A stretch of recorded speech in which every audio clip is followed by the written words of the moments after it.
Thank you, thank you. So you may realize I'm probably going to be the only guy wearing shorts up here tonight. If you see anyone dressed like me, we're forming a family band called Joseph and the Technicolor Assholes, so get ready for it. Going on tour very soon. Yeah, there you are. It's been kind of a crazy few weeks, not for me, but like for the world, really. There's just been a lot of civil unrest in Missouri. That's been rough. There's just a lot of people pouring ice buckets on their heads. That's pretty weird. Like I haven't done any research, but I can confidently say there hasn't been this many white people getting drenched in ice water since the Titanic sank. I'm pretty sure. There'll be more topical references like that coming up in the set. Yeah. The rest of the set is just like about Civil War. It's just there. Yeah, and then people want to move to Cleveland now just because LeBron went back. I'm pretty sure Cleveland still sucks, just no one has any money except LeBron. I think this can all be attributed to like one or two things, mainly one thing, and it's because the Queen and King of America have, well, maybe, have been on the rocks. I'm, of course, talking about Jay-Z and Beyonce. Just, hallelujah! Thank you. I mean, I know you guys kind of need... I know y'all kind of need for black culture references, but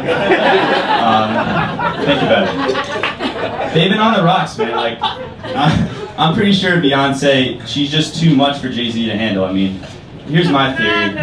No? I mean, I'll get to it.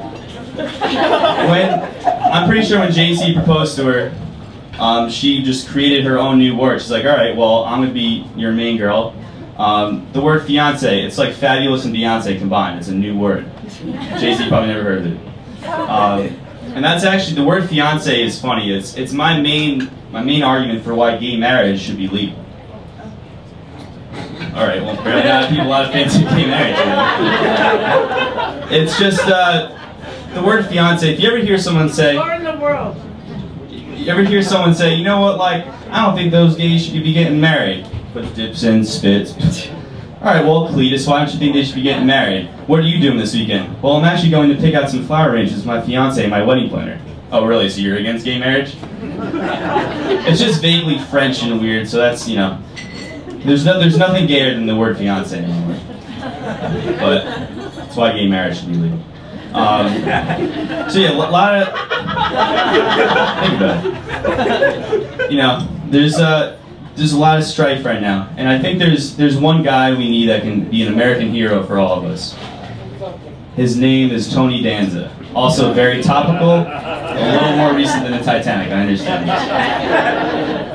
But Tony Danza, he's kind of the perfect American dream. He's like a combination of Donald Trump, Rocky Balboa, and like a meatball. So that's Tony Danza. He's like Rocky because actually when he was growing up, he was entered into boxing matches.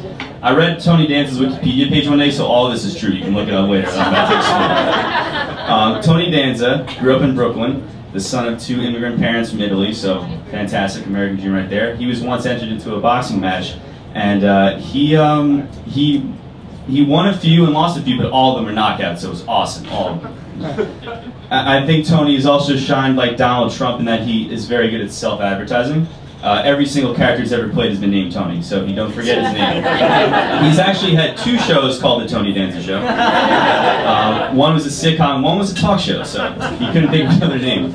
And of course, the one place I think Tony shined that you guys may not realize is he's actually an author.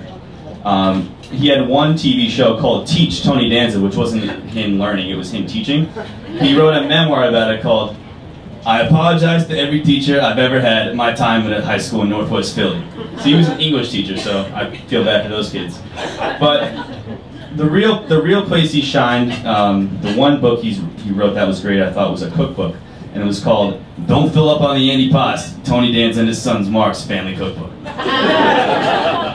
It was better than the other title, Keeping Family Tradition Alive, or Gee, I Wish I Had Not Wasted That Salad That We Just Made.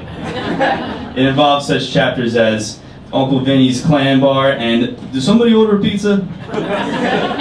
But I think the one place he failed in was he should have just opened up a chain of auto repair shops. Tony Danza and Mark Danza's Auto Repair. Also, complimentary massages while you wait. So get your undercarriage fixed while we fix your undercarriage. Open in Brooklyn, Long Island, and every odd number stop on the Jersey Turnpike. Thank you guys.